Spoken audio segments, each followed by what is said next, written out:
જવાનું ક્યાં છોકરાઓ નાના નાના લઈને બાળકો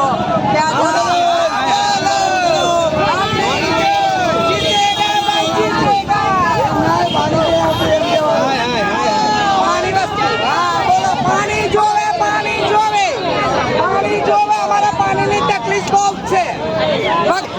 પાણી જોઈએ અમારે ઉભાજીની ચાલીમાં પાણીમાં એમને નેહરું જાય પણ અમારા છોકરાઓને નોકરી ધંધા 12મા ધોરણથી અમને પાણીની સગવડ અને મહેનત બીજું કઈ નહીં જોઈતું આવા ઢોળા તડકે અમે પડી રહીએ પાણી 10 ટનથી ગટરનું પાણી આવે છે અમારે શું કરવાનું મરી જવાનું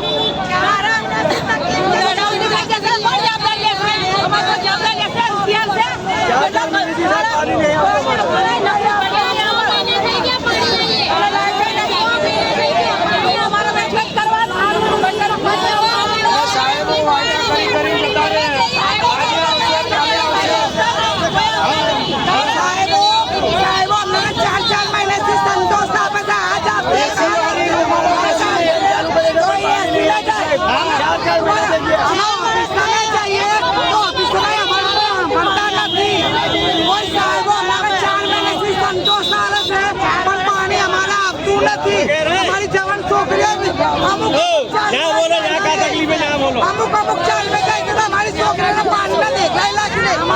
सारी પાણી જોઈએ અત્યારે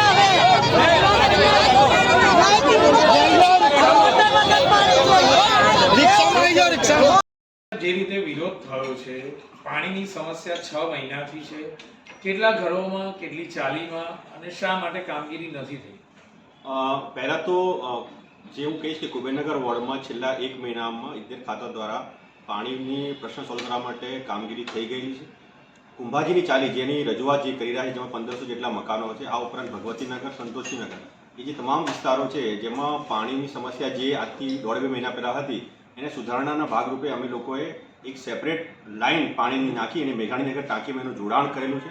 એ જોડાણની કામગીરી પૂર્ણ કરી અને પાણી ચાલુ પણ કર્યું છે છેલ્લા 3 દિવસથી ઇજનેરનો તમામ સ્ટાફ દરેક ચાલીઓમાં જઈ પાણીના પ્રેશરની ચકાસણી કરે છે અને મોટાભાગની 80-90% જેટલી ચાલીઓમાં પાણીનું પ્રેશર આવી ગયેલ છે 5-10% જે બી અંદરના જે બી વિસ્તારો છે જેમાં છેવાડાના મકાનો છે જેમાં પાણીનું પ્રેશર નથી આવતું એમાં પણ સુધારણાનો કાર્યક્રમ ચાલુ છે હાલના તબક્કે કોઈ એવું નથી કે કોઈ જગ્યાએ પાણીનું બિલકુલ ના આવતું હોય કે બિલકુલ પ્રેશર ના આવતું હોય મેઘાણીનગરના ટાંકીનું જોડાણ કર્યા પછી જે કુંભાજીની ચાલી સંતોષીનગર કે બીજા ઘણા બધા વિસ્તારો છે એમાં પાણીના પ્રેશરમાં સુધારો પણ થયેલો છે આ પ્રેશરના સુધારાના કારણે આગામી સમયમાં જે ચાલીઓમાં જૂના પાણીના પ્રેશરના પ્રશ્નો તો એ પણ ધીરે ધીરે સ્ટેપ બાય સ્ટેપ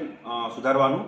કોર્પોરેશનનું આયોજન છે સર ટેન્કરથી પાણી આપવામાં આવે છે કેટલું સાચું પહેલાં જ્યારે પાણીનો પ્રશ્ન હતો ત્યારે છેવાડાના મકાનોમાં ટેન્કરથી પાણી આપતા હતા પણ હાલ એ સમસ્યા દૂર થયેલ છે